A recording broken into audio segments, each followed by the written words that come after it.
Good morning. मैं Rajiv Dubey, department of history, intermediate, Jamshedpur cooperative college, Jamshedpur. हम लोगों ने अब तक गांधी जी के संदर्भ में देखा, गांधी जी की यात्रा के बारे में देखा, गांधी जी की भूमिका के बारे में देखा, स्वतंत्रता आंदोलन में भूमिका के बारे में देखा, उनके प्रति समकालीन दृष्टिकोण के संदर्भ में देखा। अब ये चैप्टर क्लोज हो चुका है, तो इससे संबंधित कुछ पॉइंट्स हैं, इंपॉर्टेंट पॉइंट्स हैं, मैं वो आप लोगों को बता देता हूँ और उसके बाद में फिर मैं नया चैप्टर शुरू करूँगा। तो महात्मा गांधी का जन्म 2 अक्टूबर 1869 को गुजरात के पोरबंदर में हुआ था। इनके पिता का नाम करमचंद गांधी और माता का नाम पुतलीबाई था। इनकी पत्नी का नाम कस्तूरबा गांधी, जिसे प्यार से लोग बा के नाम से जानते थे। महात्मा गांधी 1915 में भारत आए थे।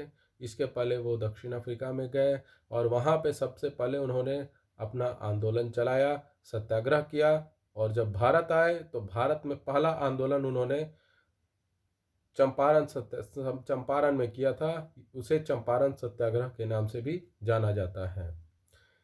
13 अप्रैल 1919 को जालियांवाला बाग हत्याकांड हुआ। शहीद आजम भगत सिंह को कहा जाता है। 1928 को साइमन कमीशन भारत आया था और इसी साइमन कमीशन के विरोध के कारण लाला लाजपत राय की मृत्यु हो गई थी। स्वराज दल की स्थापना चित्तरंजन दास और मोतीलाल नेहरू ने की थी। जब असहयोग आंदोलन को वापस ले लिया गया था तो और गांधी जी राजनीतिक शून्यता की तरफ चले जा रहे थे, उसी स्थिति में उस शून्यता को भरने के लिए, उस खालीपन को भरने के लिए और आंदोलन को, स्वतंत्रता आंदोलन को एक नेतृत्व देने के लिए चित्तरंजन दास और मोतीलाल नेहरू ने स्वराज दल की स्थापना की। कांग्रेस के लाहौर अधिवेशन में पूर्ण स्वराज का प्रस्ताव पास किया गया। 1930 को सविनय अवज्ञा आंदोलन आरंभ किया गया। 1918 में गांधी जी ने अहमदाबाद के मिल के मजदूरों को न्याय दिलाया। 21 मार्च 1919 में ब्रिटिश सरकार ने रॉलेट एक्ट लागू किया। भारतीयों ने इसे काले कानून की संज्ञा दी, क्योंकि इसके अंतर्गत सरकार बिना किसी मुकदमा के किसी को भी नज़रबंद कर सकती है, जेल में डाल सकती है, गिरफ्तार कर सकती है। उसके लिए उसको ना तो सजा, ना तो उसे सुनवाई की ज़रूरत पड़ेगी, ना उसके लिए किसी मुकदमा चलाने की ज़रूरत पड़ेगी, ना आप अपील कर सकते हैं, कुछ भी नहीं कर सकते थे।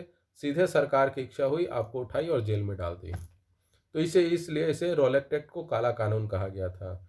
जालियांवाला बाग हत्याकांड के विरोध स्वरूप रविन्द्रनाथ टैगोर ने ब्रिटिश सरकार द्वारा प्रदान की गई नाइटहुड की उपाधि लौटा दी थी। उन्हें, रविन्द्रनाथ टैगोर को नाइटहुड की उपाधि मिली थी और उसे उन्होंने लौटा दिया था। असहयोग आंदोलन का आरंभ गांधी जी ने कैसर हिंद की उपाधि, धूल युद्ध पदक, बोर पदक आदि को लौटाकर किया। गांधी जी ने प्रथम विश्व युद्ध में घायलों की सेवा का दायित्व निभाया। उनका यह कार्य एम्बुलेंस कार्य कहलाता है। सेठ जमनालाल बजाज ने भी राय बहादुर की उपाधि वापस कर दी थी। असहयोग आंदोलन 1 अगस्त 1920 को आरंभ हुआ।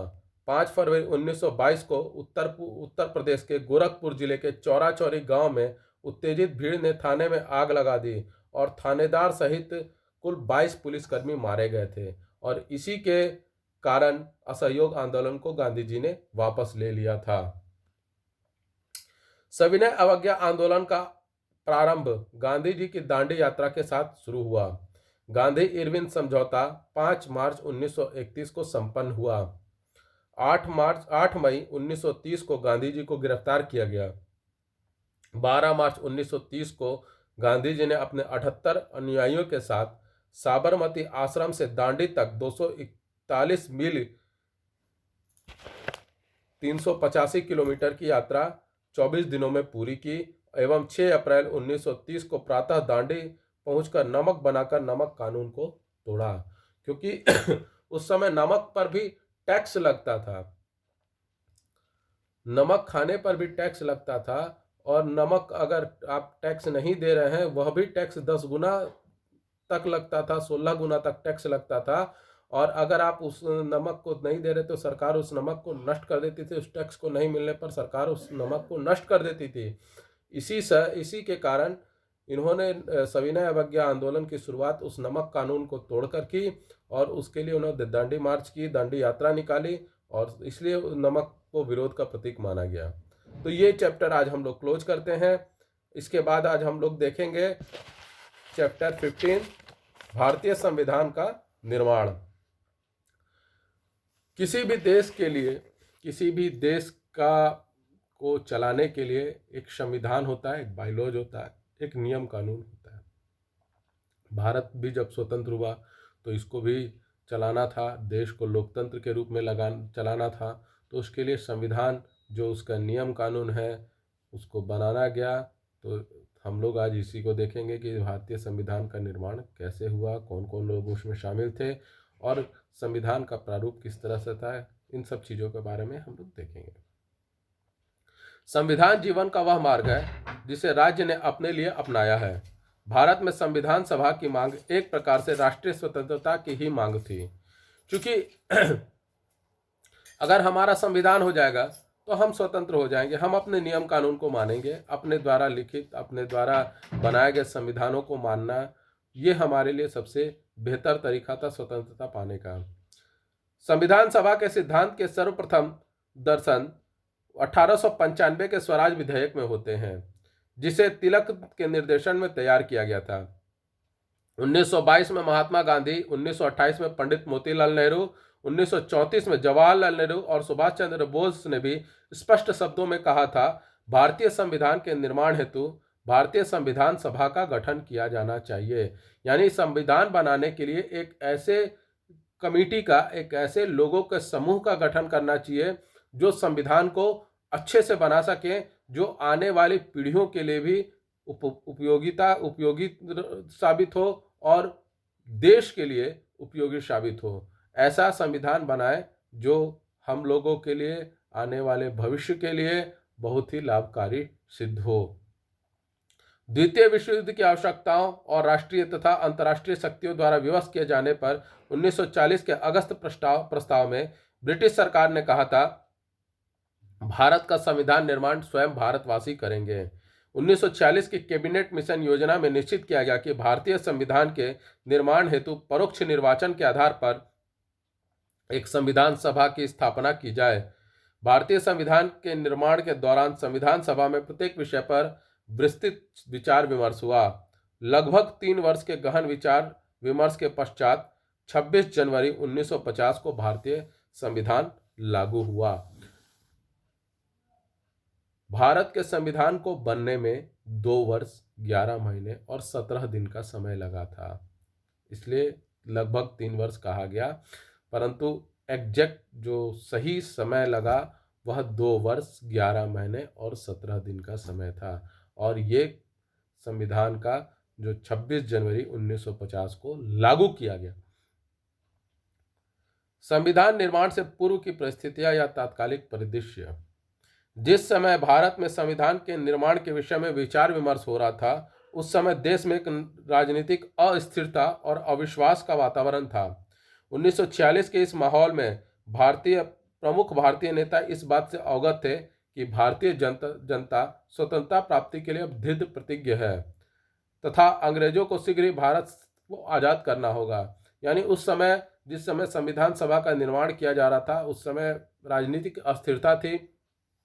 भारत के प्रमुख जो नेता थे वे सभी इस चीज़ को आभास हो गया था और वे जान रहे थे कि बहुत जल्द